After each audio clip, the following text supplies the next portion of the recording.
Kalau menurut pengamatan saya dari gebrakan awal ini, pimpinan KPK itu akan mengembalikan marwahnya, yaitu menjadi lembaga penegak hukum yang mempunyai suatu katakanlah kinerja yang bagus dan meraih public trust atau kepercayaan publik. Ya harapan saya langsung bisa dilakukan koordinasi dengan penegak hukum lain, baik dalam negeri maupun luar negeri untuk menangkap Harun Masiku.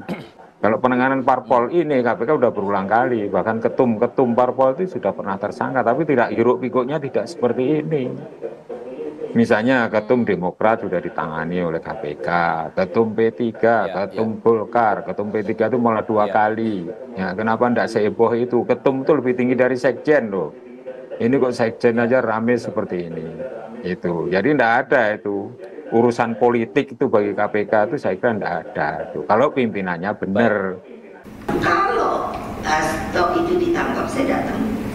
Ya, saya nggak bohong. Kenapa? Saya ketua umum bertanggung jawab kepada warga saya. Dia adalah sekjen. Ya kalau hanya klarifikasi saja, kan bisa melalui media, itu kan sudah jelas. Mendengarkan pemberitaan-pemberitaan dan konferensi pers dari KPK. Kenapa harus datang? Itu berisiko. Ya bunyinya itu kan, yaitu seseorang yang sengaja mencegah, merintangi, menggagalkan secara langsung atau tidak langsung penyidikan kasus dugaan. Kalau ini kan dugaan suap. Ya. Kalau itu dia melakukan kategori itu mencegah mengenai obstruction of justice, yaitu pasal 21 Undang-Undang 31 tahun 99. Jadi tidak usahlah itu. Sebaiknya yang wise adalah diserahkan penegakan hukumnya kepada penegak hukum yang dalam hal ini adalah KPK untuk memproses itu sampai di pengadilan itu terbukti atau tidak. Itu Pak Hasto itu melakukan suatu tindakan yang melanggar hukum yang kena pasal 5 ayat 1 huruf A dan B tadi, serta pasal 21. Dan apabila memperluas kasus ini, kan dipasang juga pasal 55 KUHP. Tidak menutup kemungkinan nanti yang lain yang sekarang sedang dicegah bepergian ke luar negeri itu, perbuatannya apa, kemudian diungkapkan KPK, kemudian ada alat bukti yang cukup, bisa saja berkembang ke situ. Gitu, Mbak. Kita bisa paham ya sebagai ketua umum, kemudian mengatakan seperti itu, saya akan datangi KPK. Makna datangi ini KPK apa? Kayak konfirmasi, nanya. Kalau konfirmasi ada, menurut saya karena kita kan setiap warga negara juga si tersangka ini kan juga punya hak ajasi manusia. Tentu sudah ada, menurut saya itu apa namanya jadwal-jadwal untuk melakukan kunjungan kepada tersangka. Itu bisa. Tapi Mbak Putri, kalau maknanya ini kan kembali soal pemaknaan ini. Tapi kalau pemaknaan misalnya apa namanya ketua umum PDIP datang ke KPK, kenapa ini kemudian tersangka jika, kan ada kata jika. Nah, saudara Hasto ini, Mas Alpat Mbak Putri, di samping dia dijerat pasal penyuapan, dia juga dijerat itu obstruction of justice. Dan saya khawatir kalau seperti ini terus juga Ibu Megawati juga bisa juga ditetapkan obstruction. Kan mengunjungi, Bang. Iya, kalau mengunjungi itu saya bilang hak. Ada kunjungan-kunjungan yang sudah ditentukan, namun kenapa ini ditetapkan tersangka? Menurut saya ini berbahaya, artinya bisa seperti Hasto karena katakanlah suruh berbohong dan lain-lain, atau katakanlah membuang ponselnya.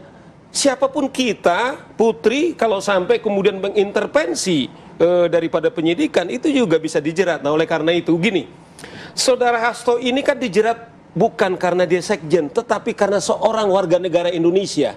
Barang siapa melakukan penyuapan. Nah saya kira berbahaya kalau ini ditarik ke partai. Ini bisa berkembang kemana-mana. Yang tadinya ini adalah menjerat seorang warga negara Indonesia namanya Hasto yang ketepatan sekjen. Tapi jangan ditarik, nanti malah berbahaya lagi nanti kepada kader-kader yang lain. Tapi itu yang kita bilang, kita harus proporsional nih. Kan sudah proses penyidikan. Sakralnya penyidikan itu justru itu dia independen. Nggak bisa seperti tuduhan kita, dulu Firly kemudian bisa diintervensi. Saya kira kawan-kawan PDIP juga tidak punya net juga mengintervensi. Nah oleh karena itu kawan-kawan juga harus memporsi.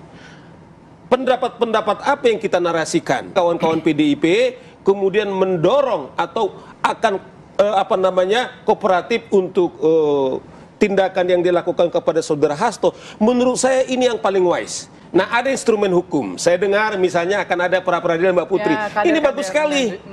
Artinya adalah sekarang bertarung seperti juga seorang Hasto pernah saya lihat bahwa kalau saya memang korban akan dipakai kemudian panggung pengadilan ini untuk menyuarakan pengadilan. Nah, saya kira juga Hasto ini yang saya dengar juga petarung.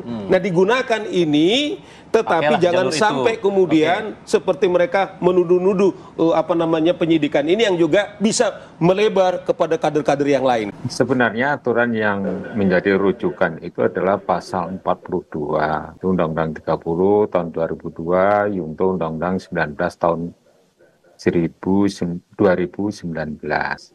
Yakni apabila penyelidik telah menemukan telah mengumpulkan barang bukti dan petunjuk, menemukan 2 alat bukti yang cukup, maka setelah itu diserahkan kepada pimpinan KPK dan KPK menetapkan bila 2 alat bukti itu cukup, maka yang menetapkan pimpinan KPK. Maka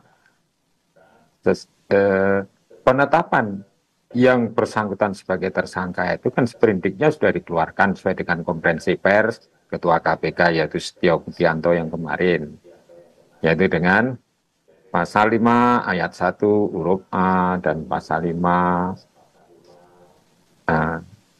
ayat 1 huruf B itu untuk pentersangkaan untuk delik suapnya. Jadi setelah diumumkan apakah itu langsung ditahan atau tidak itu merupakan option atau pilihan. Kalau periode 1 dan periode 2 begitu mengumumkan itu ya langsung dilakukan penahanan. Untuk apa? Itu untuk agar yang bersangkutan tidak mengulangi perbuatannya, itu yang pertama. Yang kedua adalah tidak menghilangkan barang bukti yang intinya adalah untuk mempermudah proses penyidikan korupsi itu sehingga dia ditahan. Dan saya yakin apa yang disampaikan dalam konferensi pers itu pengumumannya dulu terus kemudian sesaat terus kemudian dilakukan penahanan itu juga bisa-bisa saja, itu merupakan opsi. Yang penting sudah tersangka dan bagaimana caranya agar yang bersangkutan tidak menghilangkan barang bukti atau mengulangi perbuatannya, ya memang sebaiknya harus segera ditahan gitu. Ada pencekalan yang dilakukan oleh Komisi Pemberantasan Korupsi.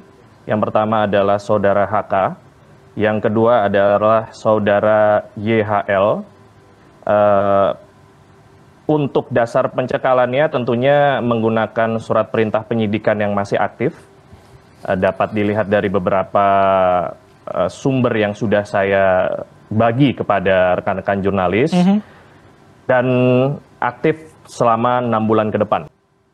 Ya, kalau kasus korupsi atau pidana korupsi itu 15 tahun kedaluarsanya.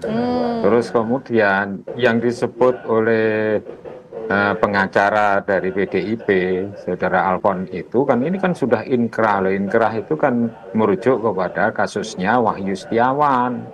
Nah, yang lain kan belum diproses hukum, belum inkrah itu. Jadi pengertian inkrahnya itu jangan diarahkan kepada kasus secara keseluruhan sehingga kalau sudah selesai Wahyu Setiawan kemudian selesailah semua, ya nggak bisa seperti itu. Ada sebagian yang belum diproses hukum ya harus segera diproses hukum agar masyarakat juga tahu ini baru 5 tahun kurang 10 tahun lagi itu kalau mau daluarsa gitu loh. Jangan sampai orang itu pergi ke luar negeri sulit untuk ditemukan seperti itu. Makanya terjadi pencegahan untuk bepergian ke luar negeri. Ini saya dengar ini yang bersangkutan sedang berada di luar negeri.